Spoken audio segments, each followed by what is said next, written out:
So I know that I mostly come out here to give you my opinion on gossip, but this one story was so beautiful and inspiring that I couldn't not tell you about it. So today, I'm only going to be the narrator of this extraordinary and inspiring story. But first, let me get my inner announcer out because I've always wanted to introduce a boxer this way. So here goes nothing. In the left corner, from Imperial Valley, California, Andy, the Destroyer, Ruiz.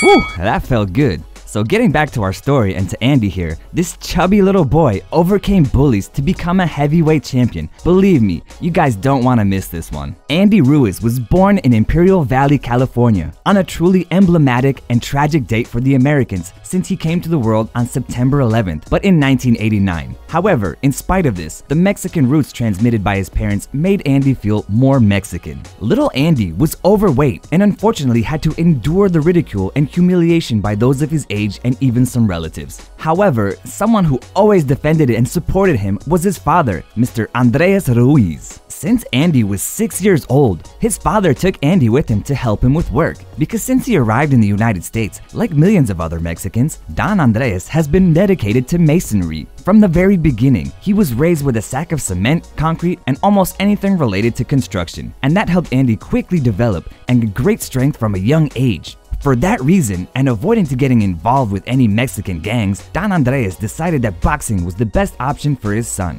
In that way, it was that Andy quickly showed great power and had his first amateur fight at the young age of 7. However, due to his obesity, it was almost impossible to find children his age who had his weight, so he almost always had to fight opponents who were much older than him. And from that moment, Andy was trained by the Cuban Fernando Ferrer, developing an extraordinary career as an amateur boxer. He was about to represent Mexico in the Olympic Games in Beijing in 2008, but the defeat suffered against the Colombian Oscar Rivas prevented him. However, a year later in 2009, Andy had his debut and got his first win as a professional boxer. Since then, and until December of 2016, his career as a pugilist was perfect as he remained undefeated, always having to go against bets, ridicule, and prejudice for his physical appearance. With the title of heavyweight champion obtained last Saturday at Madison Square Garden in New York, Andy Ruiz became the first Mexican to win that category. Now, the cruiserweight is the only vacant category for an Aztec boxer,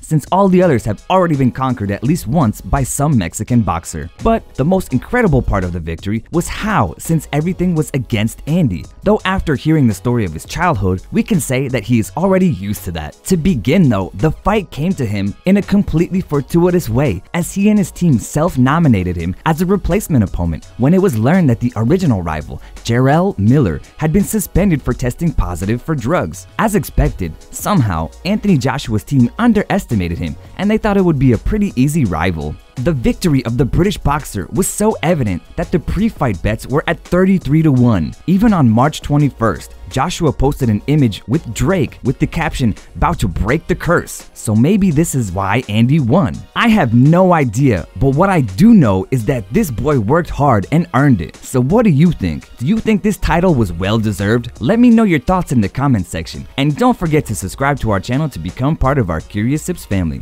Until next time.